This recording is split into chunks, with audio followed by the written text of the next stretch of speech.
Hello everyone, আসসালামু আলাইকুম। চলে আসলাম আর একটি নতুন ভিডিও নিয়ে। এই যে দেখেন, টানের বাপ যেটারে বলে 4B, আর আমার এটা হচ্ছে সুজুকি জিক্সার। তো এই দুইটা বাইক নিয়ে আজকে কিছু কথা বলতে চাই। এই বাইকটা মূলত দেখা যায় যে এটার যে দাম ওইটাও প্রায় সেম দামই, এর মধ্যেই কিন্তু দুইটা বাইকই কেনা যায়।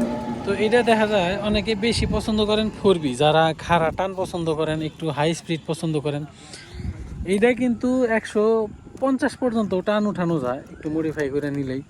ওইটা কিন্তু আপনি কখনোই মানে 130ই তুলতে পারবেন না, ওইটা হাইস্ট আপনি 125 উঠাইতে পারবেন নর্মালি, আর যদি মডিফিকেশন করেন তাইলে হয়তো বা 130 উঠাইতে পারেন আর কি, 30-35, কিন্তু এইটা আপনি 150 উঠাইতে পারেন।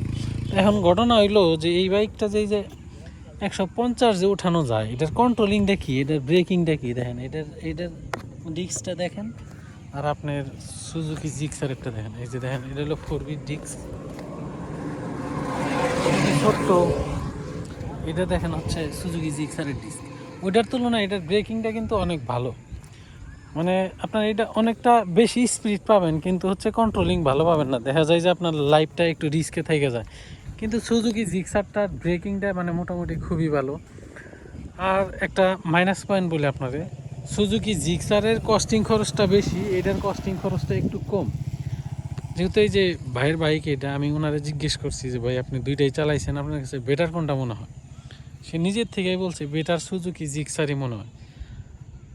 তো আমিও মনে করি সুজুকি জিক্সারটাই বেটার। এটা আমার বাইক দেখে এরকম না, মানে এটা অনেক টান ওঠে তাড়াতাড়ি, সুপার ফাস্ট, কিন্তু এটার কন্ট্রোলিং এত ভালো না। অ্যাক্সিডেন্ট হিস্ট্রিতে দেখবেন এটা অনেক বেশি। আর সুজুকি জিক্সার এটা টান যেরকম ওঠে, মোটামুটি কন্ট্রোলিংটাও খুবই ভালো। এটা খুব তাড়াতাড়ি মানে ব্রেক ধরার সাথে সাথে গাড়িটা জমা যায়। এখন 4B কিনবেন না সুজুকি জিক্সার কিনবেন, এটা যদি চিন্তা করেন, আপনি যদি পাগলা হয়ে থাকেন আর যদি খেপা টান চান, রাত চালাইতে চান, রেস করতে চান, তাইলে 4B নিতে পারেন। আর যদি আপনি চান যে না, টানও ভালো থাকবো আর ব্রেকিংও ভালো থাকবো, তাইলে আপনি এটা নিতে পারেন। যেমন এটা টান উঠবে আপনার হাইস্ট 150, এটা উঠবে 130। আপনি নর্মালি 100তেই চালানোর জায়গা নাই মোটামুটি বাংলাদেশে, আর এইটা হচ্ছে আপনার 150-এর তো কোনো প্রশ্নই আসে না। আর রিক্স থাইকে যায়, কারণ ব্রেকিংগুলো কিন্তু এটা এতটা ভালো না। এটা হচ্ছে নন এবিএস, ওইটাও নন এবিএস। আর এবিএসই যে সবসময় সেফ দেয় এরকম না, চেষ্টা করবেন ভালো কন্ট্রোলিং, ভালো ব্রেকিং। তো সেই তুলনায় আপনি এটা নিতে পারেন। আর যে বেশি টান টুন চান এইগুলা, তাইলে আপনি এটা নিতে পারেন। কারণ হচ্ছে সবসময় সুজুকি জিক্সারের থেকে হচ্ছে আপনার 4B এটা টান বেশি। এটা আমি না, এটা বাংলাদেশের সবাই জানে। আপনাদের যেটা এখন ভালো লাগে সব কিছু চিন্তা করে, যেমন এটা টান বেশি, ব্রেকিং ভালো না। ওইটা টান সুন্দর ভালো আছে মোটামুটি 130, ব্রেকিংটাও খুব ভালো। আর এটা আপনার 150 টান আছে, কিন্তু কন্ট্রোলিং ক্ষমতা 130ও নাই। তাইলে আপনি এখন কোনটা নেবেন আপনি চিন্তা করেন, এটা নিয়ে কনফিউশনের কিছু নাই।